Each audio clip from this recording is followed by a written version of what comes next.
Multiple explosions have been reported at Dubai's Jebel Ali industrial area. በመካከለኛው ምስራቅ ቀጠና እየተከናወኑ ያሉና የዓለምን ጆሮ ያስቆሙ አነጋጋሪ ጂኦፖለቲካዊ ዜናዎች፣ ወታደራዊ ቀውሶችና ዲፕሎማሲያዊ ውጣ ውረዶች በአንድ ላይ ተደምረው የዓለምን የኃይል ሚዛን በመፈተን ላይ ይገኛሉ። በዱባይ የኢንዱስትሪ ዞን ከተከሰቱት ድንገተኛ ፍንዳታዎች አንስቶ በአሜሪካ በኢራንና በኦማን መካከል እየተደረጉ ያሉ አስቸኳይ የስምምነት ንግግሮች፣ የፔንታገን ወታደራዊ መሳሪያዎች ክምችት በአደገኛ ሁኔታ መቀነስ እንዲሁም በፕሬዝዳንት ዶናልድ ትራምፕ አስተዳደር የውሳኔ አሰጣጥ ዙሪያ የሚነሱ ጠንካራ ትችቶች የወቅቱ ትልቁ መነጋገሪያ ጉዳዮች ናቸው። Videos shared on social media show massive columns of black smoke. የዛሬው ሳሎን ተረክም እነዚህን ዋና ዋና ጉዳዮች በጥልቀት በመተንተን ከሰፊው የቀጠናው ቀውስ ጋር ያላቸውን ቁርኝት እንሆኝ ይላቸዋል። ጥቂት ደቂቃዎችን አብራችሁን ቆዩ። 7 blasts in just 20 minutes. በዱባይ ጀበል አሊ የኢንዱስትሪ አካባቢ በተከሰቱት በርካታ ፍንዳታዎች የተነሳ በምዕራብ እስያ ከሚገኙ ዋና ዋና የንግድና የመርከብ ማዕከላት አንዱ በሆነው ስፍራ ከፍተኛ እሳት መቀጣጠሉ ተዘግቧል።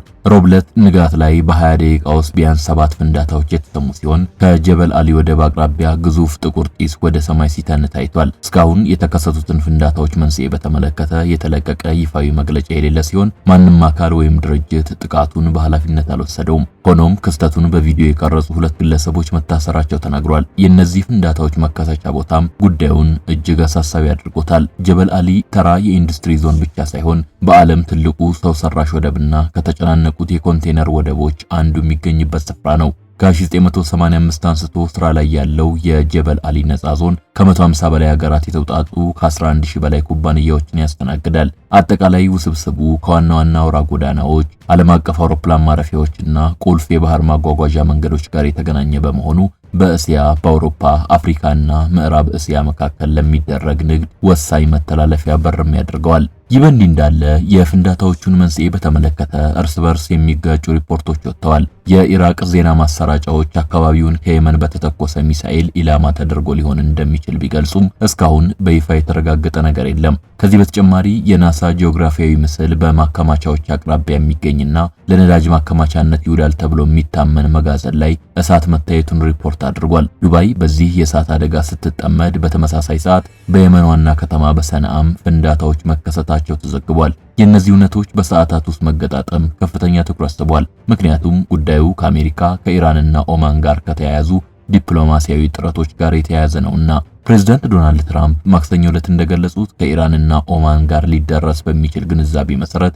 የሆርሙዝ ሰርጥ በጣም በቅርቡ ሊከፈት ይችላል። ሆኖም ድርድሩ ካልተሳካ በኢራን ላይ ከባድ ጥቃት እንደሚሰነዝሩ አስፈራርተዋል። ትራምፕ በሰጡት አስተያየት አሜሪካ ከሁለተኛው ዓለም ጦርነት ወዲህ ታይቶ የማይታወቅ ታላቅ ጥቃት ልታደርግ ደርሳ እንደነበር አስታውሰዋል። ይሁን እንጂ የአሜሪካ የግምጃ ቤት ሚኒስትር ስኮት ቤንሰት እንደገለጹት የሆርሙዝ ሰርጥን እንደገና ለመክፈትና የተረጋጋ ቀጣናዊ ሁኔታ ለመፍጠር የሚያስችል ስምምነት በቅርቡ ሊደረስ እንደሚችል ተናግረዋል። የአሁኑ የዱባይ ፍንዳታ ክስተት በአሜሪካና በኢራን ግጭት ምክንያት በዱባይ ላይ ለበርካታ ወራት ከቆየው ማስተጓጎል በኋላ መከሰቱ ይታወሳል። ችግሩ ከፍተኛ ደረጃ ላይ በነበረበት ወቅት የዱባይ አየር ማረፊያ በጊዜያዊነት ተዘግቶ ነበር። የሚሳኤልና ድሮን ስጋቶች በመስፋፋታቸው መርከቦችና አውሮፕላኖችም መንገዳቸውን እንዲቀይሩ ተገደው ነበር። የዱባይ ኢኮኖሚ በአቪዬሽን፣ ቱሪዝም፣ ንግድና የፋይናንስ አገልግሎቶች ላይ ከፍተኛ ጥገኛ መሆኑ በሰፊው ቀጣና በሚፈጠሩ ማናቸውም ውጥረቶች ከፍተኛ ኢኮኖሚያዊ ተጋላጭነት ካላቸው የባህረ ሰላጤው ሀገራት አንዱ አድርጓታል።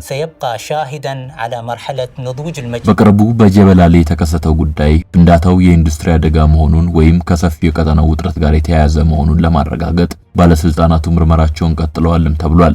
የተቀናጀው የኢራንና የኦማን የሰላም ስምምነት ረቂቅ ቴህራን በሆርሙዝ ሰርጥ በኩል ወደ ባህረ ሰላጤው የሚገቡ መርከቦች ላይ ቁጥጥር እንዲኖራት የሚያስችል እጅግ ትልቅ ድል ሊያጎናጽፋት እንደሚችል ሁለት የቀጠናው ባለስልጣናትና አንድ ከፍተኛ የኢራን ምንጭ መናገራቸው ተዘግቧል። ምንም እንኳን ይህ እርምጃ ለኢራን ፍላጎቶች መገዛትን የሚያሳይ ቢመስልም ምንጮቹ ግን ፕሬዝዳንት ዶናልድ ትራምፕ ሰርጡ በቅርብ ጊዜ ይከፈታል በማለት የተናገሩትን ነገር አስተባብለዋል። አሁንም ቢሆን እስካሁን ያልተፈቱ እጅግ አሳሳቢ ዝርዝር ጉዳዮች እንዳሉ አስገንዝበዋል። ከቀጠናዊ ምንጮች አንዱም በሆርሙዝ ላይ የተወሰነ ቁጥጥር ለማድረግ የሚያስችል ቅድመ ሁኔታ ቀድሞውኑ ተደርጓል ሲል ተናግሯል። ሌላኛው ምንጭ ደግሞ ቁጥጥር የሚለው ቃል እንዴት እንደሚተረጎም ገና በውይይት ላይ መሆኑን ጠቅሷል። የባህረ ሰላጤው አደራዳሪ ሀገራት የመርከቦችን ፍተሻ ራሳቸው የቀጠናው ሀገራት ሊቆጣጠሩት እንደሚገባ አበክረው እየጠየቁ ሲሆን ማንኛውም የክፍያ አይነትም በፈቃደኝነት ላይ የተመሰረተ እንዲሆን ጠይቀዋል ተብሏል። አንድ ከፍተኛ የኢራን ምንጭ እንዳለው አሁን በጠረጴዛው ላይ ያለው የስምምነት ጽሑፍ ኢራን ወደ ሰርጡ በምዕራብ አቅጣጫ በሚጓዙ መርከቦች ላይ ቁጥጥር እንዲኖራት ያመለክታል። ዋናው አከራካሪ ነጥብ ግን በተቃራኒ አቅጣጫ ማለትም ከሰርጡ በሚወጡ መርከቦች ላይ ኢራን ምን አይነት ሚና ይኖራታል የሚለው ጉዳይ ነው ተብሏል። በዋሽንግተን በኩል ስለዚህ የተጠቆመ ስምምነት የተሰጠ ምላሽ የለም። የአሜሪካ ባለስልጣናት ለዓለም የኢነርጂ አቅርቦት እጅግ ወሳኝ በሆነው በዚህ የንግድ መስመር ላይ ኢራን ቁጥጥር እንድታደርግ የሚፈቅድ ማንኛውንም ዝግጅት ፈጽሞ እንደማይቀበሉ በድጋሚ አስገንዝበዋል። ነገር ግን ፕሬዝዳንት ትራምፕና የከፍተኛ አስተዳደራቸው አባላት ባለፉት ቀናት በይፋ እንደተናገሩት በየካቲት ወር የጀመሩትን ጦርነት ለማቆም የሚያስችል ስምምነት እጅጉን ተቃርቧል። በቀይ ባህር ውስጥ በሳውዲ ባንዲራ በምትጓዝ መርከብ ላይ ጥቃት መሰንዘሩን የየመኑ ሀውቲዎች ማስታወቃቸውን ተከትሎ የዘይት ዋጋ ረቡዕ ዕለት በመጠኑ አሻቅቧል። ይህ ክስተት ዓለም አቀፍ የኤነርጂ አቅርቦትን ማወኩም አልቀረም። ይሁን እንጂ ፕሬዝዳንት ትራምፕ በኢራን ላይ ሊወስዱት ያሰቡትን አዲስ ጥቃት መሰረዛቸውንና ግጭቱን ሊያበቁ የሚችሉ አዳዲስ ንግግሮች መጀመራቸውን ካስታወቁ በኋላ ባለፉት 2 ቀናት ውስጥ የዓለም የድፍድፍ ዘይት ዋጋ በከፍተኛ ሁኔታ አሽቆልቁሎ ነበር። ምንም እንኳን በቴህራንና ዋሽንግተን መካከል ቀጥተኛ ውይይት ባይኖርም ኢራን የሰርጡን ተቃራኒ ጠረፍ ከምትቆጣጠረው ከኦማን ጋር ስትደራደር ቆይታለች። ባሳለፍነው ሳምንት ኢራን የቀረበላትን የመጀመሪያ የኦማን ሐሳብም በቂ ድምጽ አይሰጠኝም በሚል ውድቅ አድርገዋለች። ትራምፕ ለፎክስ ኒውስ በሰጡት ቃለ መጠይቅ ንግግሮች በጣም በጥሩ ሁኔታ እየገፉ እንደሆኑና ማክሰኞ ዕለትም ቀኑን ሙሉ የቆየ ድርድር መዳረጉን ገልጸዋል። የሆርሙዝ ሰርጥ በጣም በቅርብ ጊዜ ይከፈታል ያሉት ትራምፕ እንደገና ወደ ኋላ የሚሉ ከሆነ ግን እጅግ ከባድ ጥቃት ይደርስባቸዋል ሲሉ አስፈራርተዋል። ባሳለፍነው ሳምንት መጨረሻ ላይ በኢራን ላይ ሊወሰድ ታቅዶ የነበረውን ግዙፍ ጥቃት እንዲሰረዝ ምክንያት የሆነው ይህ የንግግር ሂደት መሆኑንም ትራምፕ ደጋግመው ገልጸዋል። ከፍተኛው የኢራን ምንጭ ግን ስምምነቱ በቀላሉና በፍጥነት ይጠናቀቃል የሚለውን ግምት አጣጥሎታል። የኢራን የውጭ ጉዳይ ሚኒስትር አባስ አራግቺ በረፍት ላይ መሆናቸውን በመጥቀስ ንግግሮች ይቀጥላሉ፣ ነገር ግን ከኦማን ጋር የተደረገ ስምምነት ተጠናቋል ለማለት ገና ሩቅ ነው ብለዋል። ሌላው የኢራን ምንጭ ደግሞ ሰይጣኑ ያለው በዝርዝሮች ውስጥ ነው፣ የአንድ ነጠላ የትራምፕ ማህበራዊ ሚዲያ ጽሑፍ ሙሉውን ሂደት ሊያፈራርሰው ይችላል ሲል ስጋቱን ገልጧል። ኢራን በወሽመጡ የንግድ መርከቦች ላይ ማንኛውንም ቁጥጥር እንዲኖራት የሚያደርግ ስምምነት መፈረሙ በአሜሪካና እስራኤል የተጀመረው ጦርነት የቀጠናውን የኃይል ሚዛን ሙሉ በሙሉ ወደ ቴህራን እንዳዘነበለው ያሳያል። ከጦርነቱ በፊት ወሽመጡ ያለምንም ክፍያና እገዳ ለሁሉም መርከቦች በነጻ ክፍት ነበር። ነገር ግን ጦርነቱ በአሜሪካ መራጮች ዘንድ ተቀባይነት እያጣ በመምጣቱ ፕሬዝዳንት ትራምፕ ከዚህ ችግር መውጫ መንገድ እንዲያገኙ ከፍተኛ ግፊት ገጥሟቸዋል።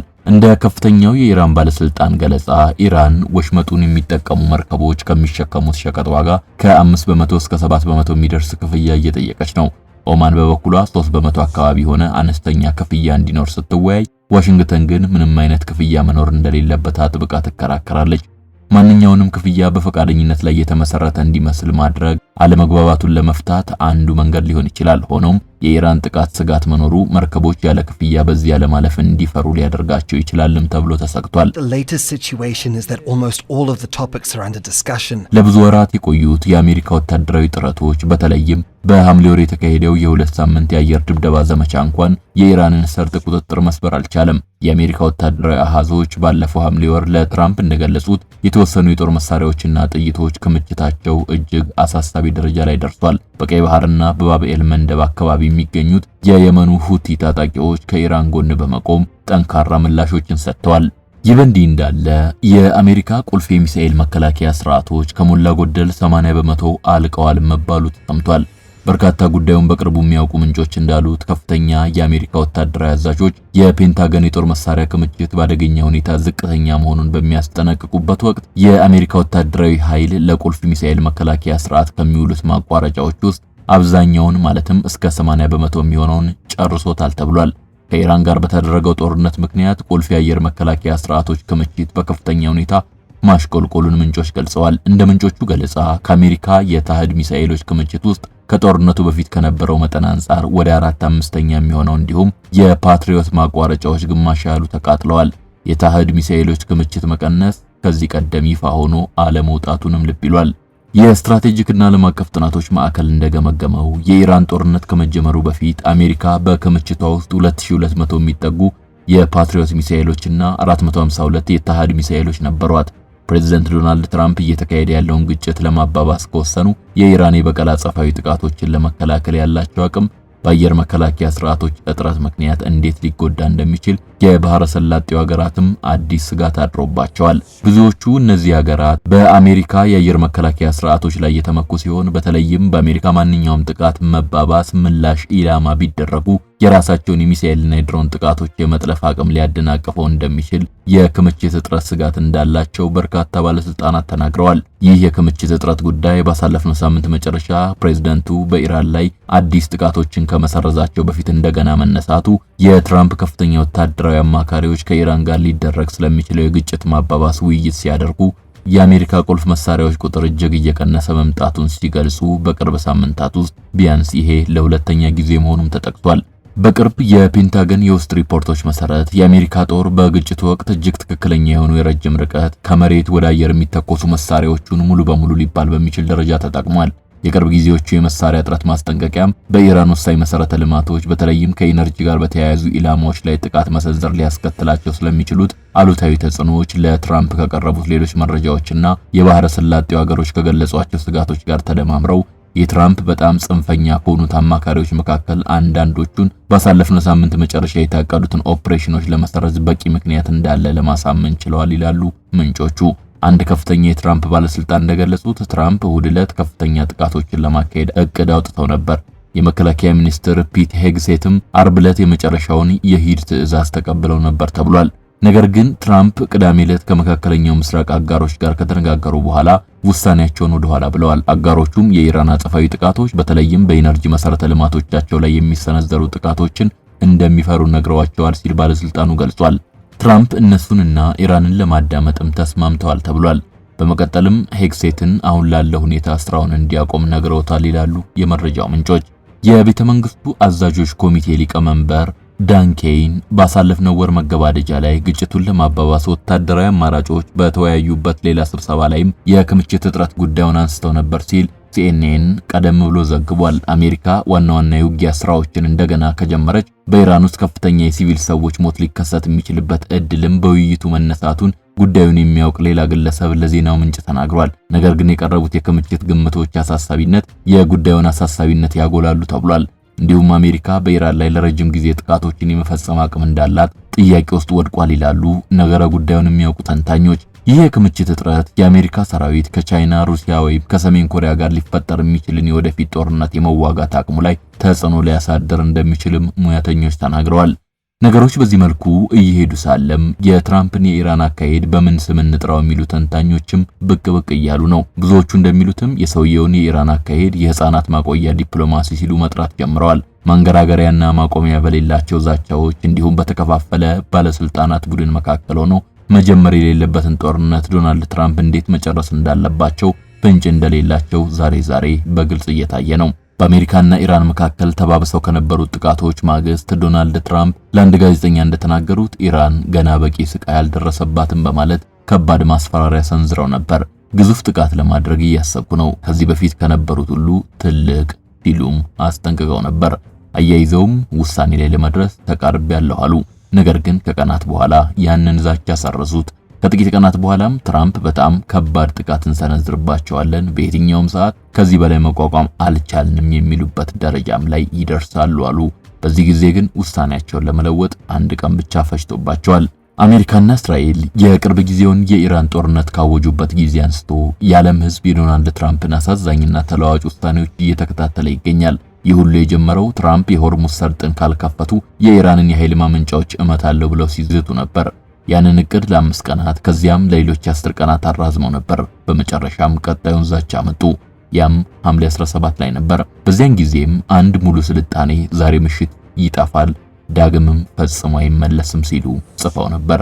ከ10 ሰዓታት በኋላ ብቻ ያንን የዘር ማጥፋት ወንጀል ሊባል የሚችል ዛቻ ዋጥ አደረጉት። በግንቦት 17 ላይ ደግሞ ለኢራን ሰዓቱ እየተጠናቀቀ ነው፣ ፈጣን እርምጃ ቢወስዱ ይሻላል፣ ካልሆነ ከነርሱ የሚቀር ነገር አይኖርም ሲሉ ጻፉ።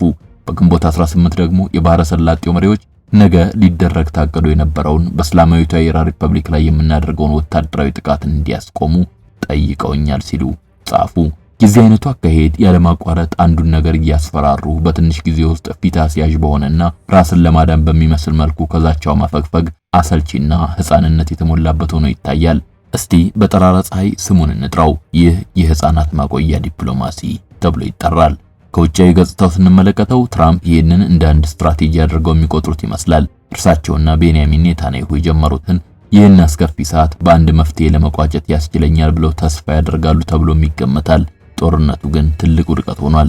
የፕሬዝዳንቱን ድጋፍ ከመቀነሱም በላይ በአሜሪካ መካከለኛው ምስራቅ ላይ የነበረውን የበላይነት እያሰጠመው ይገኛል። ግልጽ የሆነው ነገር ትራምፕ በጭራሽ መጀመር የሌለበትን ጦርነት እንዴት መውጣት እንዳለባቸው ምንም ሐሳብ እንደሌላቸው ነው። አስቸጋሪ ውሳኔዎች በሚያስፈልግበት ጊዜ መሪነት ይጠበቃል። ተንታኞች ግን ትራምፕ እንደዚህ አይነት ቁርጠኝነት የላቸውም ባዮች ናቸው። ከዚህ ይልቅ በዙሪያው ካናገሯቸው የመጨረሻ ሰው ተነስተው መግለጫዎችን ለመስጠት ተጋላጭ ይመስላሉ። ኔታንያሁ በሐምሌ 21 የኦቫል ቢሮን በጎበኙበት ወቅት ከትራምፕ ጋር ለጦርነቱ 3 አማራጮችን እንዳወያዩ ሮይተርስ ዘግቧል። ድርድር፣ እገዳውንና የኢኮኖሚ ግፊቱን መቀጠልና ግዙፍ ጥቃት የሚሉ። ከሁለት ቀናት በኋላ ግን ትራምፕ ግዙፍ ጥቃት እንደሚሰነዝሩ አስፈራሩ። ከዚያም ሰረዙት። ከዚያም እንደገና አስፈራሩ። የፕሬዝዳንቱ ዛቻ ዳግም ብቅ ሲል የሳውዲ አረቢያው ልዑል መሐመድ ቢን ሰልማን ሁኔታዎችን ለማረጋጋት ነሐሴ ለትራምፕ ደውለዋል። ውጤቱ ምን እንደሆነ ይገምቱ። ለማንም እንደማይገርመው ሁሉ ትራምፕ እንደገና ፈገፈጉ። ኒክሰን ሶቪየት ህብረትን ለማስፈራራትና ጥቅሞችን ለማግኘት ራሱን እንደ ትርምስ ውስጥ ያለና ምክንያታዊ ያልሆነ አድርጎ የማሳየት የእብደት ንድፈ ሐሳብ ነበረው። ትራምፕ ግን ሆን ብለውም ይሁን ሳያውቁ ውሳኔ ማጣትን የራሳቸው ፕሬዝዳንታዊ ዶክትሪን እያደረጉት ይገኛል። የአይነቱ ውሳኔ ማጣት በከፊል ትራምፕ በዙሪያቸው ላሉ ተጽዕኖ ፈጣሪ ሰዎች ደስ የማሰኘት የማያቋርጥ ፍላጎት ማሳያም ይመስላል ይላሉ ታዛቢዎቹ። ትራምፕ ኃያል ወይም ተወዳጅ ናቸው ብለው ከሚያስቧቸው ሰዎች ዘንድ ተወዳጅ የመሆን ጥልቅ ፍላጎት አላቸው። ነገር ግን ከዚህ ውሳኔ ማጣት ጀርባ ሌላም ምክንያት አለ። የትራምፕ አስተዳደር በኢራን ጉዳይ ላይ አስፈላጊውን ማንኛውንም ውሳኔ ሊወስድ አይችልም። ምክንያቱም ከትራምፕ ደጋፊዎችና ከትልቁ ሪፐብሊካን ፓርቲ ጋር በመሆን በዚህ ጥያቄ ዙሪያ በከፍተኛ ሁኔታ ተከፍለዋል። ምክትል ፕሬዝዳንት ጄዲ ቫንስ በፕሬዝዳንቱ የቅርብ ክበቡ ስለ ጦርነቱ ከፍተኛ ጥርጣሬ ካላቸው ሰዎች መካከል ዋናው ናቸው። የፖለቲካ አየር ሁኔታዎችን ሁልጊዜ የሚከታተሉት ምክትል ፕሬዝዳንቱ በዚሁ ጦርነት ምክንያት በእስራኤል ላይ እየጨመረ ያለውን የቀኝ አክራሪዎች ትችት በጥንቃቄ እየተከታተሉ እንደሆነ ይነገራል። ቫንስ በሐምሌ ወር አጋማሽ ላይ በታዋቂው ዘ ጆይ ሮጋን ኤክስፒሪየንስ ፖድካስት ላይ ቀርበው በእስራኤል መንግስት በኩል በአሜሪካ ሕዝብ ዘንድ ስለ ጦርነቱ የተሳሳተ አመለካከት ለመፍጠር የሚደረግ ዘመቻ እንዳለ ተናግረዋል። በስርዓታቸው ውስጥ ያሉ የተወሰኑ ሰዎች ጦርነቱ ከምንም ግብ ሳያደርስ በቀጣይነት እንዲቀጥል የአሜሪካን ሕዝብ አስተያየት ለመቀየርና ለመቆጣጠር ጥረት እያደረጉ መሆኑን ከጥርጣሬ በላይ እናውቃለን ብለዋል። በሌላ በኩል የትራምፕ ረዳት ታማኝ የሆኑት ማርኮ ሩቢዮ በፎክስ ኒውስ ላይ ከላራ ትራምፕ ጋር ባደረጉት ቆይታ የኢራን ስርዓት እንደ ፕሬዝዳንት ትራምፕ ያለ በእርግጥም እርምጃ የሚወስድ መሪ ፈጽሞ ገጥሞት አያውቅም ብለዋል። የእስራኤል ሃዮም እንደዘገበው የትራምፕ አማችና የአሜሪካ ተራዳሪ ጄረድ ኩሽነር ግጭቱን መቀነስ ይፈልጋሉ። ይህ ደግሞ የቤንዚን ዋጋ እንዲቀንስና በአሜሪካ ኃይሎች ላይ የሚደርሰውን አደጋ እንዲገደብ ይረዳል። ሆኖም ይህ የሚሆነው ከቀጣዩ አማራጭ ምርጫ በኋላ ጦርነቱ እንደገና ሊቀጣጠል እስከሚችልበት ጊዜ ድረስ ብቻ ይመስላል። መጀመሪያ ላይ ፕሬዝዳንቱን ከጦርነቱ እንዲቆጠቡ ያማከረው የጋራ አዛዦች ኮሚቴ ሊቀመንበር ጀነራል ዳን ኬይን አሁን እንደሚያስጠነቅቁት በኢራን ጦርነት ምክንያት ለአሜሪካ መከላከያ ማቋረጫዎች የተያዘው ክምችት ለአደገኛ ሁኔታ ዝቅተኛ በመሆኑ በአሜሪካ ወታደሮች ላይ ትልቅ አደጋ ደቅኗል። በሌላ በኩል አሜሪካ ከኢራን ጋር በሰኔ ወር የፈረመችው የመግባቢያ ሰነድ በሪፐብሊካኖች ከፍተኛ ተቃውሞ ገጥሞታል። የሉዊዚያና ሪፐብሊካና ሴናተር ቢል ካሲዲም ይህ ላለፉት አስርታት ከታዩት ሁሉ የባሰ የውጭ ፖሊሲ ስህተት ነው ብለውታል። እንደ ቴክሳሱ ሴናተር ቴድ ክሩዝ ያሉ የትራምፕ ታማኞችም ስምምነቱን በመተቸት ፕሬዝደንቱ በዚህ ስምምነት ላይ እጅግ ደካማ ምክር እያገኙ ነው ብለዋል። የፖለቲካ የህዝብ አስተያየት መስጫ እንደሚያሳየውም የትራምፕ ደጋፊዎች ለጦርነቱ ያላቸው ድጋፍ እየቀነሰ መጥቷል። ጦርነቱ ከሚጠይቀው የኢኮኖሚ ወጪ አንጻር ዋጋ አለው ብሎ የሚያምነው ደጋፊያቸው ከ1/3 በታች ሆኗል። ሲኤንኤን እንደዘገበው ደግሞ የአሜሪካ ወታደራዊ መሪዎች አሁን በኢራን ጉዳይ እንዴት መቀጠል እንዳለባቸው አሳባተው በወታደራዊ ተንታኞች ቡድን ዘንድ በኢራን ላይ ግፊት ለማድረግና ለመቅጣት አዳዲስ የፈጠራና ያልተለመዱ መንገዶችን በኢሜል በመጠየቅ ላይ ይገኛሉ። ሪፖርቱ አያይዞም ትራምፕ ትናንሽ ጥቃቶችን ለማድረግ እያሰቡበት ነው። ይህ ደግሞ ኢራንን ከኒኩለር መርሃ ግብሯ የማላቀቅ የመጀመሪያ ዓላማቸውን ሳይፈጽሙ ከጦርነቱ በክብር እንዲወጡ የሚያስችላቸው ምልክታዊ ድል ሊሆን እንደሚችል ይጠቁማል። በመጨረሻም የዓለምን ኃይል ሚዛን የሚፈትነው ይህ ቀጠናዊ ቀውስ ከወታደራዊና ኢኮኖሚያዊ ውድቀቱ ባሻገር ዓለም አቀፍ መሪዎች ለችግሮች የሚሰጡትን ምላሽ የዕለት ተዕለት ውዥንብር ያጋለጠ ትልቅ ትምህርት ሆኗል። የአሜሪካና አጋሮቿ ጂኦፖለቲካዊ እርምጃዎች ከጠንካራ ስትራቴጂ ይልቅ በጊዜያዊ ዛቻዎችና ከንቱ ማፈግፈጎች የተሞሉ መሆናቸው የቀጠናውን ሰላም ይበልጥ ለአደጋ አጋልጦታል። በአስቸጋሪ ሰዓታት ውስጥ ጽኑ አመራር መስጠት ሲገባ በዙሪያ ካሉ አማካሪዎች ፍላጎትና ከማህበራዊ ሚዲያ ጫና ጋር የሚወዛወዘው ይህ አካሄድ ዓለምን ወደ እልህ አስጨራሽ ውርርድ ከቷታል። በዕለት ተዕለት የፖለቲካ ንግግሮችና በወታደራዊ ክምችት እጥረት መካከል የተንጠለጠለው የዓለም ፖለቲካ እውነታ የሚያሳየን አንዱ እውነትም ይኸው ነው። ከባድና ታሪካዊ ውሳኔዎችን ሊወስኑ የሚችሉ ሀያላን መሪዎች ከጠፉ የምንጋፈጠው ውድቀት በየህፃናት ማቆያ ዲፕሎማሲ ምህዋር ውስጥ መዞር ብቻ ይሆናል። መልካም ጊዜ።